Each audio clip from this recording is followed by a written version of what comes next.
Comienza en Radio María La Espadaña, un programa dirigido por el Padre Arturo Díaz desde el Monasterio de la Encarnación en Ávila.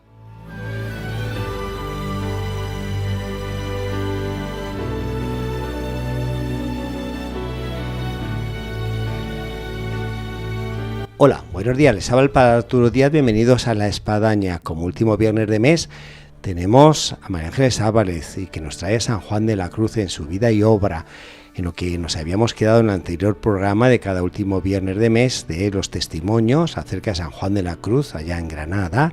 Y hoy vamos a dar un salto en esa Andalucía y es la fundación de Málaga. Y vamos a ver si llegamos al capítulo de Lisboa. En fin, todo esto condensado en este programa de apenas media hora. Bienvenidos a este programa que ahora comenzamos.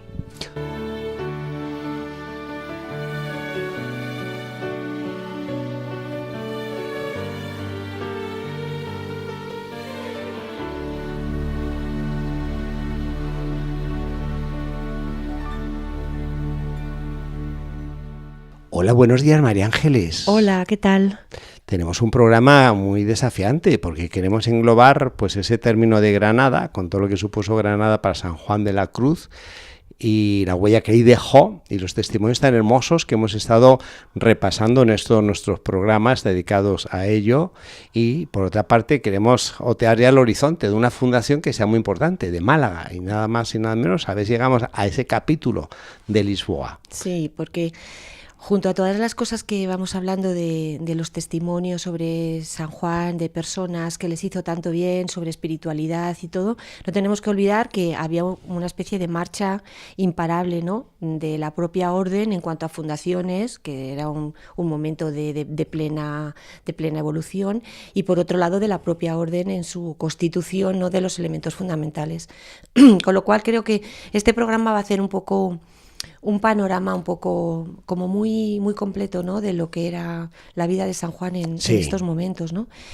En primer lugar vamos a hablar un poco de testimonios que nos faltan, padre, de personas... De los que nos quedaban. Sí, muy poquito, de personas que no eran especialmente religiosas, ni laicas, pero que sí que se encontraron con el santo y que les cambió la vida y que también nos cuentan pues en las fuentes, ¿no?, en los procesos. Y esas son muy elocuentes, ¿eh? Sí. Es como cuando hoy en día el testimonio de alguien que es ateo, que es agnóstico, que va uno muy religioso, pues tiene en sí un eco muy especial. Claro, como por ejemplo una mujer que llegó un día ante nuestro santo con ideas de ahorcarse, ¿no? Sí.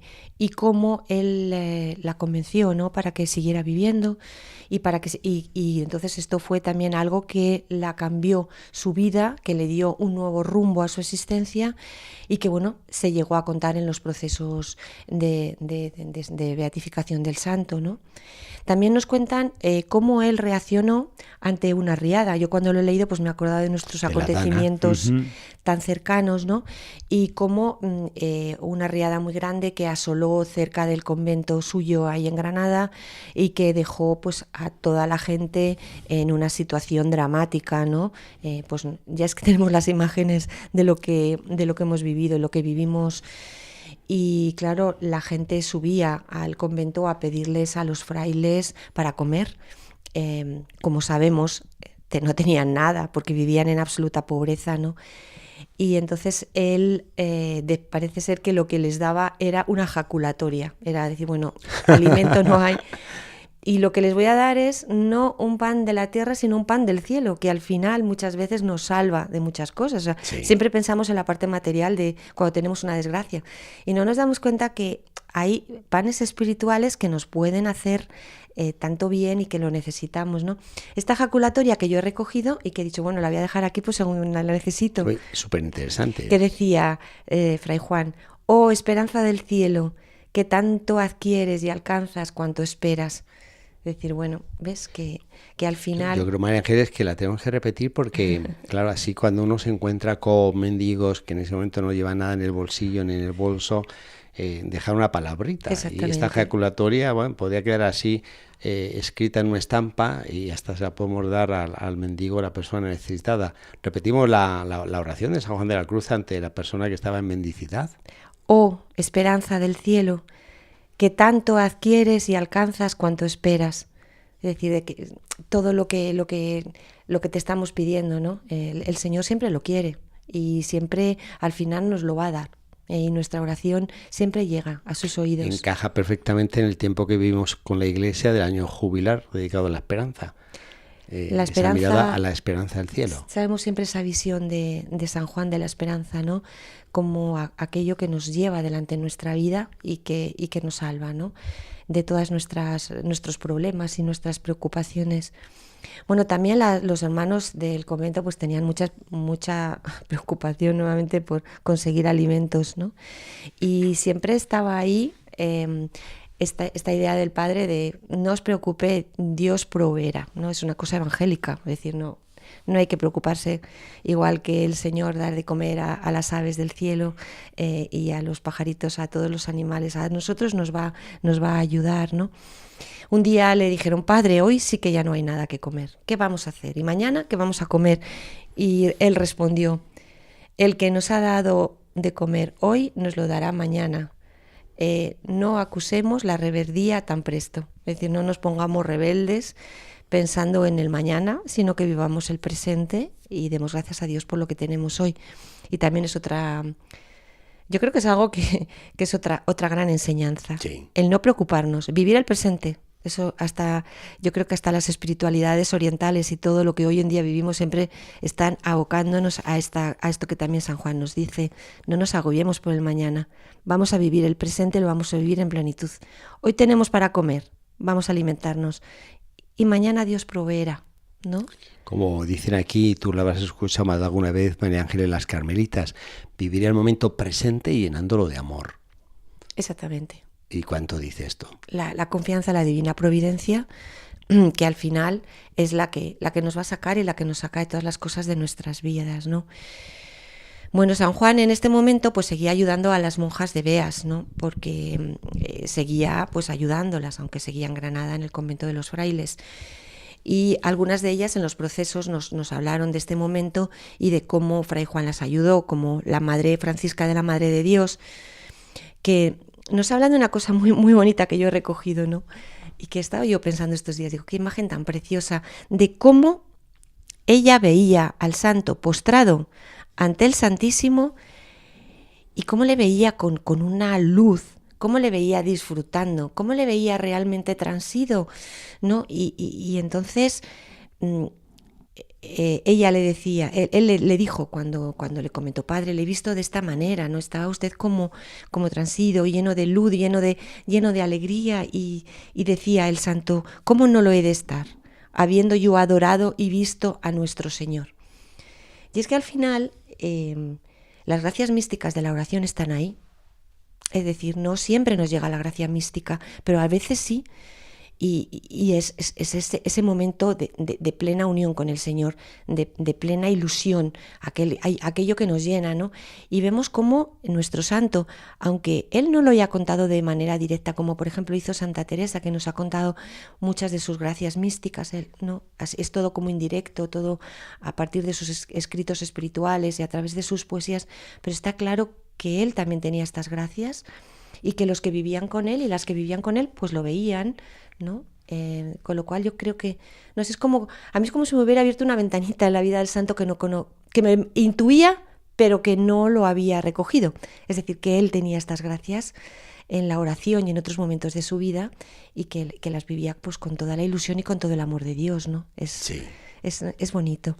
Y luego el reflejo que estamos ofreciendo a nuestros oyentes con estos programas de los testimonios, de aquellos que vivieron junto con él y que pudieron percatar lo que tú bien estás apuntando. Que cuántas veces, ¿no? Muchas veces entramos en una capilla, compartimos, ¿no? Y vemos a una persona que está orando, que tiene un gesto también de luz, de amor, que está viviendo, ¿no? Y que para nosotros también sea un poco testimonio en un mundo tan incrédulo, ¿no?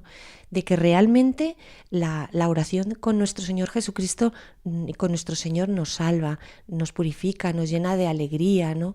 Y que hay personas que son testimonios, santos, que son testimonios, pero personas del día a día, Padre, que nos podemos encontrar en una capilla un día, ¿no? Y que decimos, gracias Señor, porque simplemente ver a esta persona a mí me reconforta, me da esperanzas, y me viene a decir que tú estás aquí con todos, ¿no? Sí, yo animo mucho a nuestros laicos, de manera especial, el testimonio que pueden ofrecer de una forma silenciosa, sin predicación, sin mucho más, solo con su gesto, con su presencia, con su postura, con su fervor. Así que pues les animamos. Exactamente. Vemos cómo en este sentido Fray Juan animaba a todos a hacer el bien, ¿no? Entonces he recogido un texto que es muy bonito, se lo voy a leer a todos, que dice así: por donde fuésemos, hiciésemos el bien a todos, porque pareciésemos hijos de Dios, y que jamás hiciésemos agravio a nadie, ni con obras, ni con palabras, apreciásemos a nuestro prójimo, y que tuviésemos por claro y cierto que cada vez que estemos en ello, hiciéramos lo que nosotros pensáramos mejor, y que no hiciéramos el mal a otra persona. Precioso. Y yo creo que en este momento, Padre, en el que vivimos, yo tengo esa sensación de que la palabra de San Juan es muy necesaria en este mundo tan cruel que vivimos, con tanta intransigencia, violencia, con guerras, donde nosotros mismos sentimos muchas veces ese desasosiego, ¿no? Y le decimos a Dios: ¿qué hacemos, no, Señor, en este mundo? ¿Cómo podemos nosotros dar testimonio? ¿Cómo podemos seguir viviendo, no? Y cómo nos lo dice San Juan, ¿no? En esta lectura: por donde fuésemos, hiciésemos el bien a todos, porque pareciésemos hijos de Dios, es decir, que al final es el testimonio que damos, de que somos hijos de Dios, que hacemos el bien, ¿no? Y sin hacer agravio a nadie, ¿no? Sí, queriendo a todo el mundo, entendiendo a todo el mundo, poniéndonos en la piel de todos, ¿no? Y considerando que todos somos hijos de Dios, aunque pensemos de manera diferente, tengamos religión diferente o lo que sea, ¿no? Es un mensaje para la época de conflictos que vivimos que viene muy, muy a tono. Muy a tono. Yo creo que sí. A veces, María Ángeles, rezamos e imploramos la paz de una forma colectiva, o a veces un poco abstracta, y en estos casos cuánto comienza por sí mismo, el poder vivir en esa dimensión de poder hacer el bien y la paz que estamos contribuyendo a otorgar. Y que muchas veces no nos damos cuenta, ¿no?, de algo que también Fray Juan nos dice, ¿no?, que cuando muchas veces hacemos mal a una persona, o sea, no la tratamos bien, no la consideramos, nos hacemos todavía más mal a nosotros mismos. Es decir, que cuando hacemos esto a un prójimo de mala manera, ¿no?, eso al final nos va dejando a nosotros un pozo también en nuestro interior. Bueno, en este momento también le llega a Fray Juan la petición de la fundación de las Descalzas en Málaga, ¿no? Y esto pues... O sea, que damos el salto de Granada a Málaga. Que para la época y el momento de San Juan de la Cruz es un vértigo. Sí. Allí llegó Fray Juan y la fundación se llevó a cabo, ¿no? Una señora principal, que era Ana Pacheco, le pidió al padre Gracián que trajera a Málaga la fundación de Carmelitas Descalzas.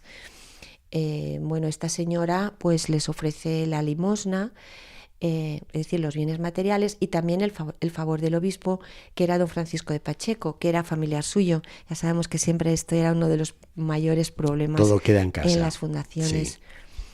El padre Gracián encargó a San Juan que lo hiciera, que hiciera la fundación.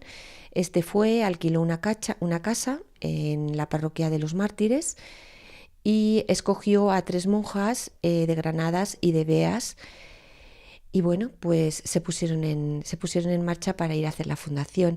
Y bueno, nos cuentan las crónicas que una de las madres, la Madre María de Cristo, pues tuvo un accidente con la cabalgadura y que se cayó del caballo porque el caballo se encabritó en un momento determinado, y que bueno, parecía grave, pues hasta que Fray Juan le atendió a la monja y limpió las heridas.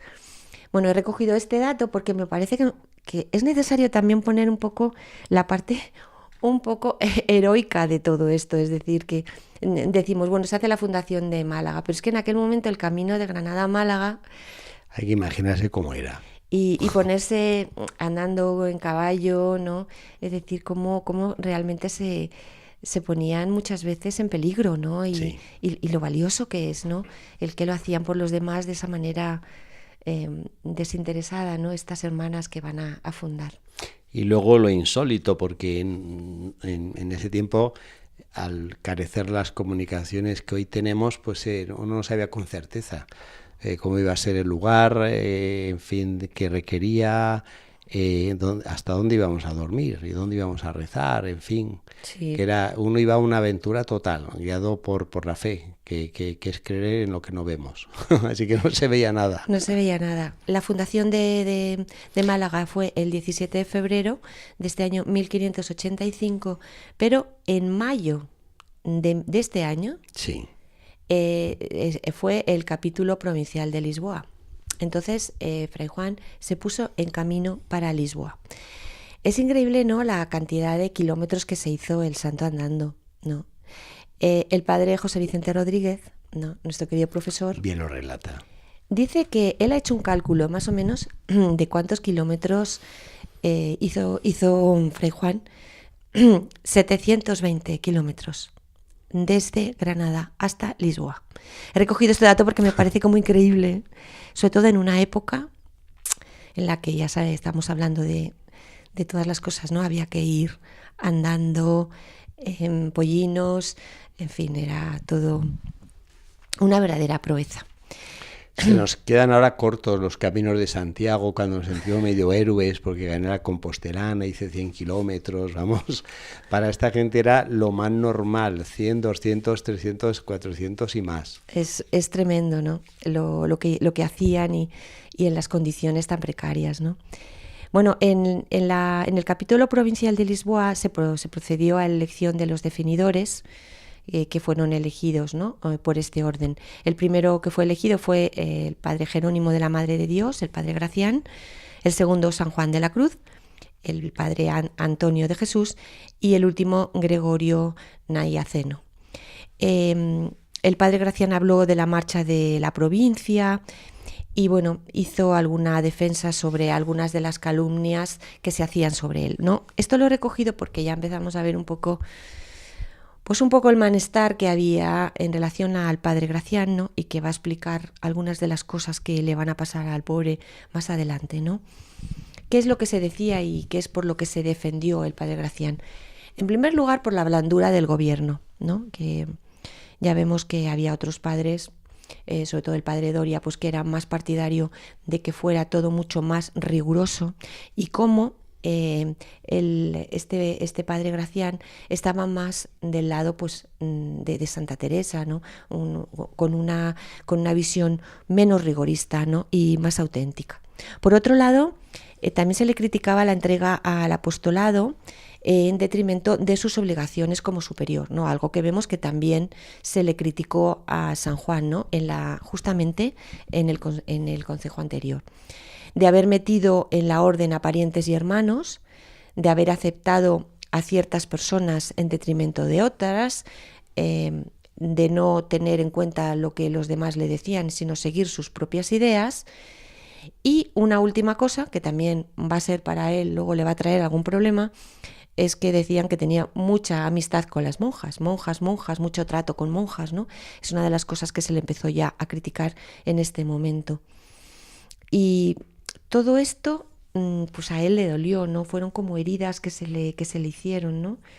Y que, bueno, que al final era un daño muy grande, porque pensemos que no es solo, eso también lo vimos cuando hablamos del otro capítulo, no es que se lo dijeran a él a modo personal, que uno puede encajar las cosas, es decir, que se pueda analizar tus cosas y tu vida de una manera, sino es que él era el superior. Entonces el dolor fue más grande todavía, claro, cuando se le criticó en este momento. Entonces, en ese momento, el padre Gracián salió y propuso como único candidato al padre Nicolás Doria, ¿no? Y cuando San Juan contaba esto, pues recordaba su opinión, ¿no? O sea, esta nueva premonición que tuvo, ¿no? Que se quería hacer provincial y sucesor suyo al padre Nicolás Doria, y la premonición que hizo Fray Juan en este momento es que él le habría de quitar el hábito al propio padre Gracián. Como así fue.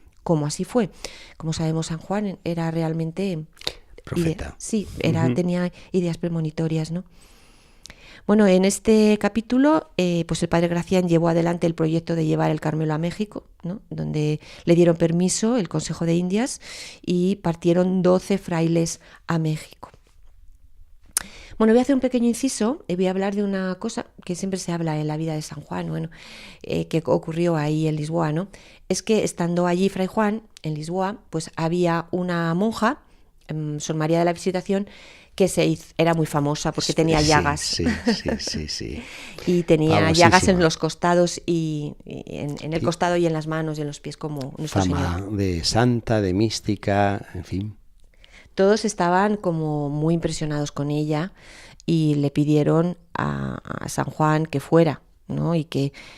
Porque iban todos como en romería, según nos cuentan las crónicas, a ver a la monja. Y entonces cuando le dijeron eso a San Juan, él dijo: vaya de ahí, ¿para qué quiere ir a ver un embuste? Y le reprimieron, ¿no? Que no, que tenía que ir a verlo, que tenía que ir a verlo, en fin.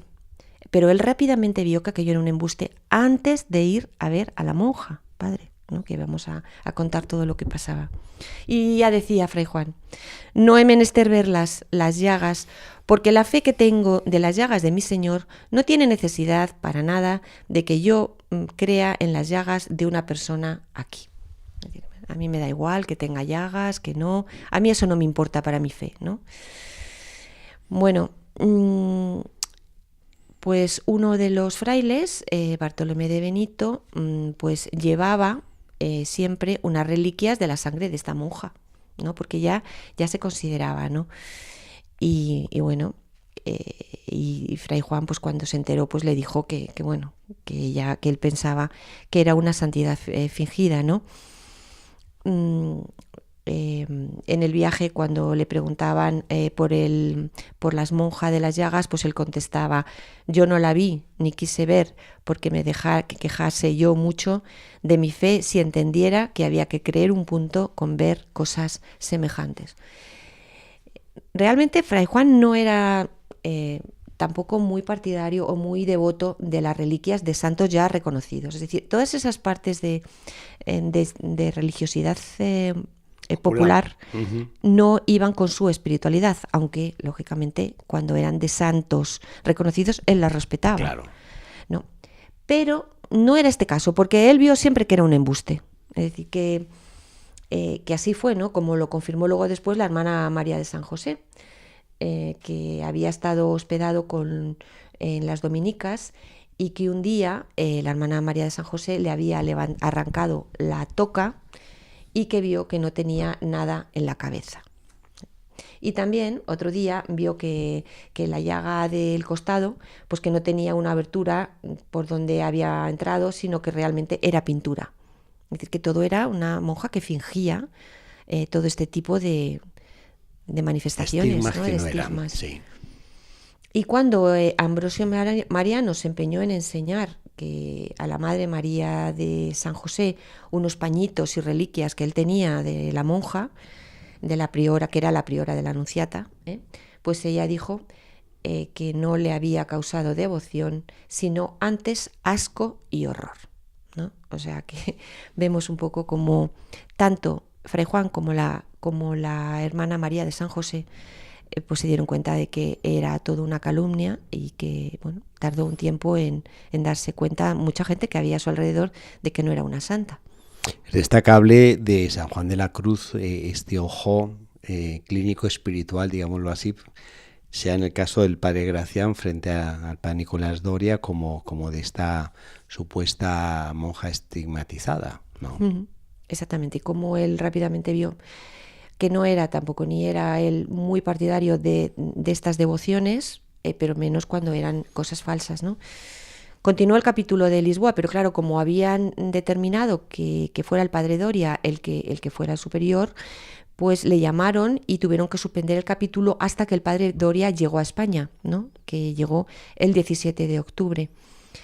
En estos 2 meses, pues nuestro padre Fray Juan no se quedó en Lisboa, nuevamente se volvió a Granada. 2 meses y otra vez volvió, ¿no? Y otra vez volvió allí, ¿no? Otra vez 2 meses de viaje. El nuevo capítulo comenzó el 18 de octubre, el día de San Lucas, y una de las primeras cosas que el padre Doria hizo fue mandar a Gregorio Nacianeno que se ocupe de trasladar el cuerpo de Santa Teresa de Ávila hasta Alba. O sea, a Ávila desde Alba, ¿no? Ya sabemos hay que recordar que se había conseguido que se trasladase el cuerpo con una bula que lograron los padres carmelitas frente al nuevo papa. Luego hubo otra y había que regresarlo. Realmente lo decidió este día 27 de octubre el padre Nicolás Doria y bueno, como voy a ver un poco lo que pasó, pero al final, al año siguiente, fue el duque de Alba el que consiguió, mediante un pleito formal, que devolvieran el cuerpo nuevamente a Alba de Tormes, desde donde nunca más ha vuelto a salir. Uh-huh. Bueno, pero vamos a ver el texto que yo he recogido, ¿no? de este momento, cuando el padre Doria y el Gregorio Naniaceno pues hicieron que querían trasladar el cuerpo de Santa Teresa desde Alba a Ávila. Y bueno, dice así: pues leemos el texto y se nos va el programa, pero este texto hay que leerlo. Para que lleve el cuerpo de nuestra Santa Madre, Buena Teresa de Jesús, que al presente está depositado en nuestro monasterio de monjas de Alba, y con la compañía y honra funeral conveniente a tan buena madre, lo lleve a nuestro convento de monjas de Ávila, por ser este el primer convento que ella fundó, y por ser priora de él al tiempo que murió, y al cual iba cuando enfermó, y por lo mucho que a su ilustrísima se debe, y por la devoción y deseo grande que tiene de ello, y por otras muchas razones que nos mueven. Y bueno, pues esto es lo que hizo que llevaran el cuerpo, ¿no?, desde Alba hasta Ávila. Bueno, muy bien, María Ángeles, pues qué programa tan nutrido de cantidad de datos, de cosas tan interesantes. Esperemos que nuestros oyentes hayan podido captar todo esto un poco y más. Si no, bueno, para esto están los podcasts, para escucharlo en cualquier momento y muchas veces. Es un momento además muy delicado, tanto en la vida del santo como de la orden, y yo les pido a nuestros oyentes que no se pierdan los siguientes programas. Sin duda. Muy bien, María Ángeles, pues hasta el próximo, si Dios quiere.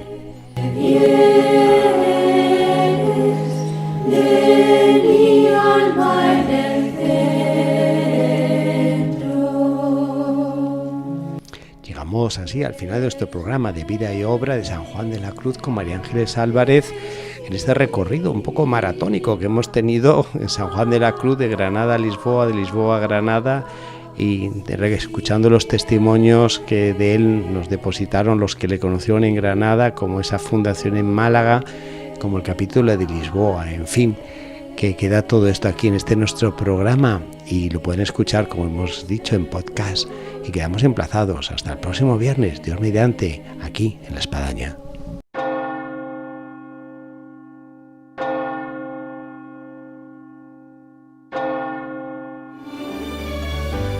Han escuchado en Radio María La Espadaña, un programa dirigido por el padre Arturo Díaz desde el Monasterio de la Encarnación en Ávila.